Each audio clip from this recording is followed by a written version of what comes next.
Hello, everyone. My name is Vinod Bonthala. I'm a partner in PwC HR Transformation Practice. I'm glad to be here today with you and spend some time walking you through some of the thought leadership piece around Office of the Future. We're going to talk about transitioning to a virtual workforce in Office. We kind of break this down into three different areas. The first one is, how are companies actually responding to this crisis? Obviously, with COVID-19, a lot of companies had to vacate their, offices, sales office, contact centers. If there's no manufacturing associated with that, if there's no reason for you to be in the office, essentially the companies have asked us to, work from home. It immediately created some challenges around limited hardware availability. There are internet connectivity issues, collaboration tools. Lack of collaboration tools created some challenges as well. I clearly remember in the month of March and April, when we all started working from home, we had a lot of internet bandwidth issues we had to deal with. So the entire infrastructure that we have in the country was tested to the greatest extent. All of a sudden, people moving from office to home setting. So since then, I mean, last I would say 5 months, 4 to 5 months. I mean, most companies and employees have adopted. Now, we understand some basic concepts of working from home model. Almost 95% of our clients, for example, they're reporting that they're able to work actually from home successfully, especially in a white collar industry. So this is a crisis response aspect. I also want to talk about near-term impact. What kind of a near-term impact this is going to have?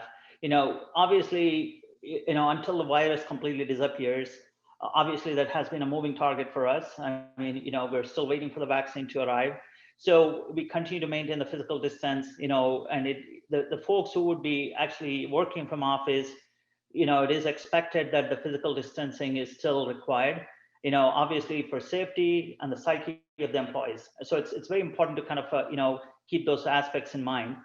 In short term, we're, most of the companies have kind of moved to this 50% model. Essentially, only 50% of the staff are even less allowed to come into the office.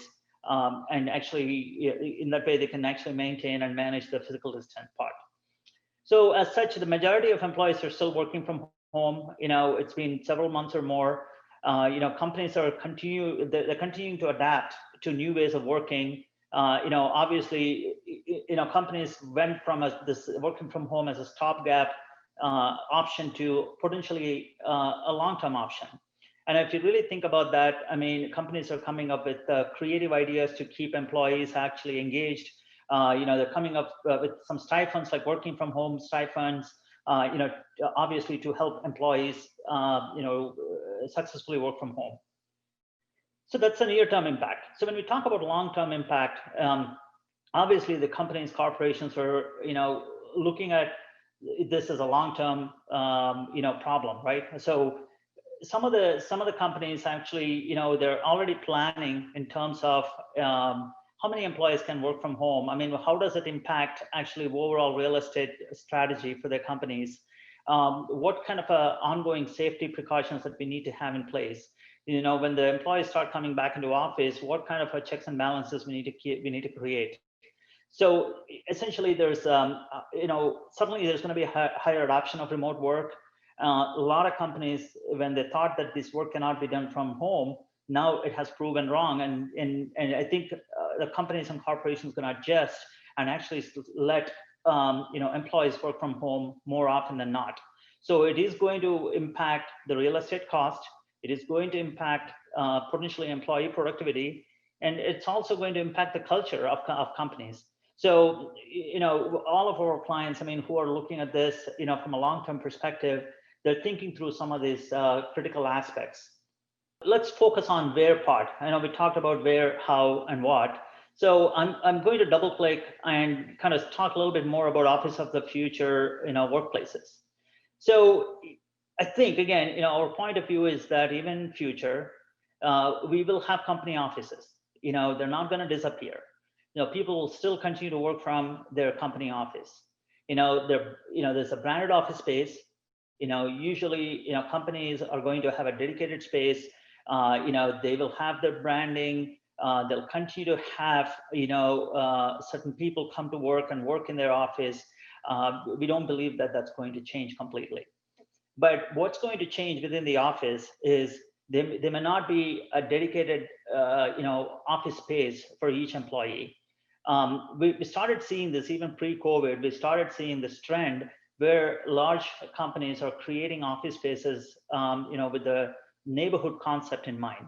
So the neighborhood concepts are, for example, if you're going to office this week, in order to actually work on certain, do some client work where you need some quiet space, you can make phone calls to your clients, you go to floor number 8, because that's where all the, phones are, private spaces, private phone, phone booths are, where you can get on a phone and talk to your client without being disturbed. If next week you're going to the office to do some brainstorming sessions and you want some sort of equipment like whiteboards and markers and things like that, you go to floor number 2, because this is where you would actually do your brainstorming sessions. So office is going to redesign themselves. Instead of having traditional office model, there will be a neighborhood model where people would go to office to perform certain functions, and they would not have any home offices, or they would not have any dedicated office space. So again, that's what actually our clients are trending towards. So, and again, the technology is important. I think most offices are going to focus on, while decreasing the space, the square footage, but they're going to be focusing on actually updating the technology. So, whether it's, webcams or video cameras, essentially focusing on technology so that when you're in office, you still can get connected to the people who are working virtually. So this will probably reduce the amount of business travel as well, because this encourages, a lot more virtual collaboration, leveraging technology from the offices. So I think we're going to see a lot of uptick in spend in corporations spending money on upgrading their office technology, and you'll start seeing that as well. So the second concept there, our workplace, is work from virtual office. Again, it's essentially nothing but working from home, working from virtual environment. Employees work, remotely utilizing the company devices. They have obviously company equipment, such as laptops, such as, iPads and, tablets. And then again, you can actually focus on increasing the productivity, because it helps people with the travel situations. I mean, people don't have to travel as much. The amount of time and money that you're saving on traveling to client sites, for example, that's going to be reduced. The daily commute is going to be reduced. So we are suddenly start seeing a lot of increase in productivity from that point of view. The number of hours that employees can productively work has increased significantly due to avoidance of some of the travel associated with daily commute, as well as the client-related travel. So we're seeing that significant change in the way we are working when you work from home. Then the third concept is working from co-working site, right? And we talked about this WeWork, some of the companies that provide this space for rent, essentially they have drop-in membership model. It's a shared working space. I mean, where you can actually book the space, for a day, for a week, or you can actually have dedicated space for your company, where you can go and actually use that space when there is a need, when you need to actually meet clients, and you don't feel like it's actually professional to meet them at your home. I mean, you can use the shared working space. And this, of course, this is going to help managing cost. Still there's some employee collaboration opportunities, because you could actually ask all your employees to come in every Thursday, to this location, use the space, have an opportunity to socialize and collaborate. So it's kind of a best of both models. The companies don't have to spend as much money in keeping a dedicated office, but you can create co-working sites. So some of the things here we wanted to kind of talk about, just focus on the HR aspects of this virtual work. I'm an HR transformation specialist, so obviously this is of more interest to me. So we talked about very broad-based, changes in the society, how COVID and this virtual work is going to impact the office environment and the culture. But now I want to talk a little bit more deeply into what happens within HR area. When I say HR, starting from talent acquisition to the people management aspect of it. So from talent acquisition perspective, we talked about this. The talent pool is going to significantly increase because you can hire best talent anywhere in the country and even abroad. Hire entry roles into a core location with flexibility for remote working. So your talent acquisition strategy is going to change, will need to change in order to take advantage of this. Otherwise, you won't be competitive in the marketplace. I think a lot of companies are doing this already. Video interviewing, virtual manager training, virtual career fairs. While the video interviewing is a very common technique, the virtual manager training and virtual career fairs is still new. So, we at PwC do a lot of campus recruiting. So this year we're going through the virtual career fair.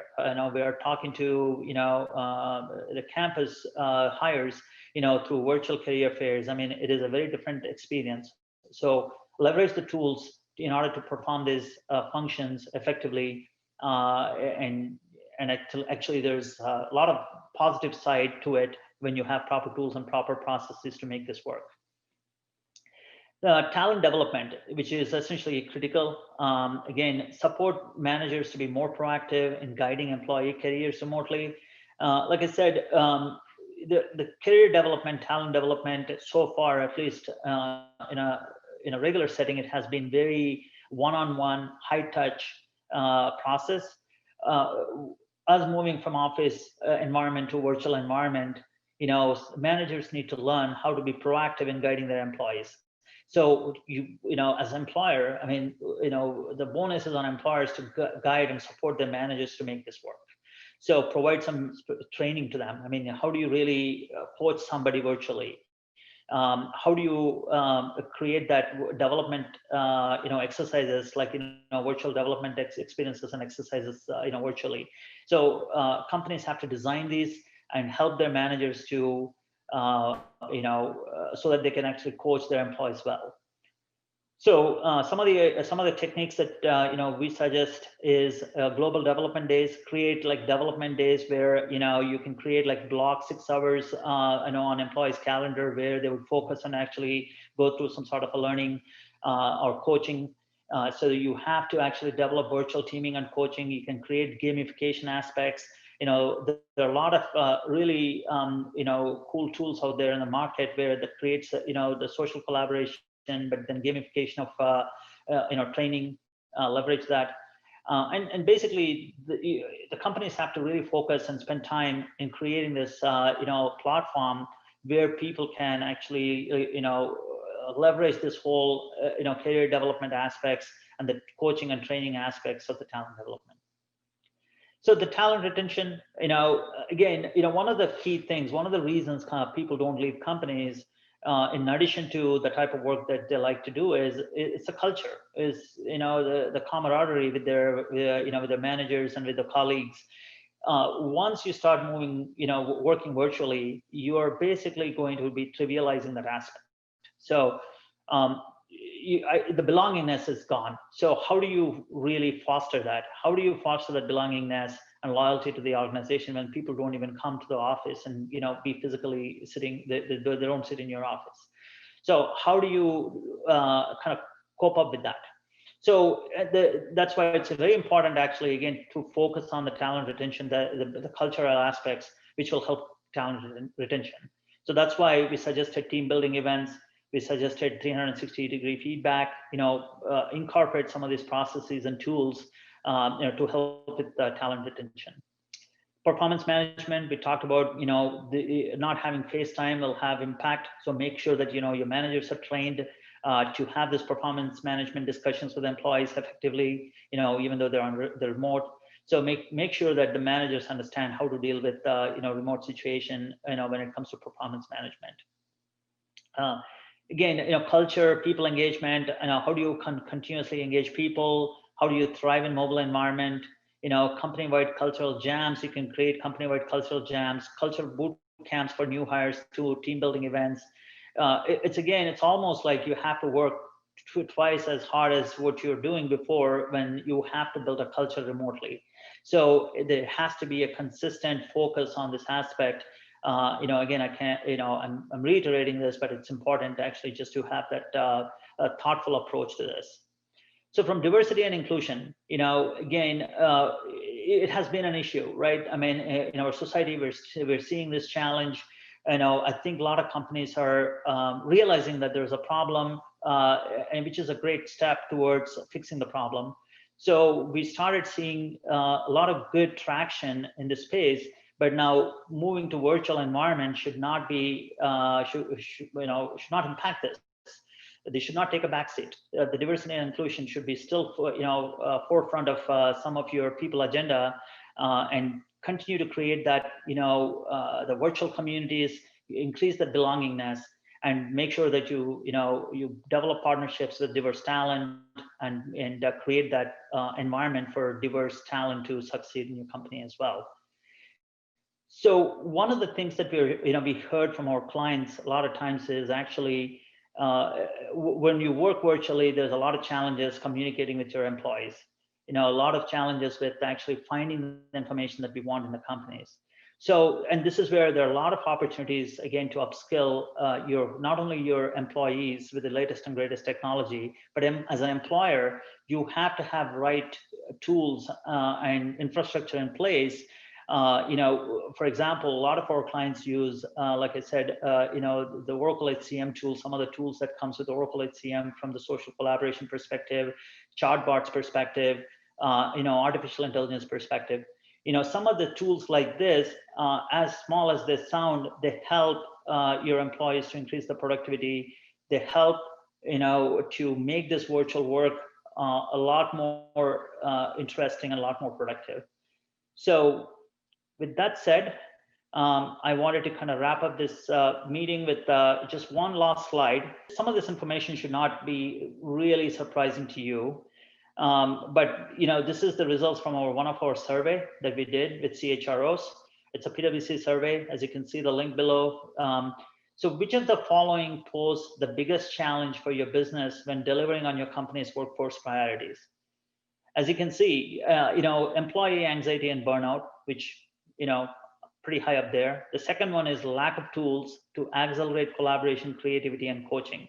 And that's what I said a few minutes ago. It's very important to have that collaboration tools. It's very important to have that information at fingertips for your employees, especially when they're working virtually, because they don't know how to reach out to people. Or it takes more time and more energy to actually reach out to people. So giving them those tools will make them more productive.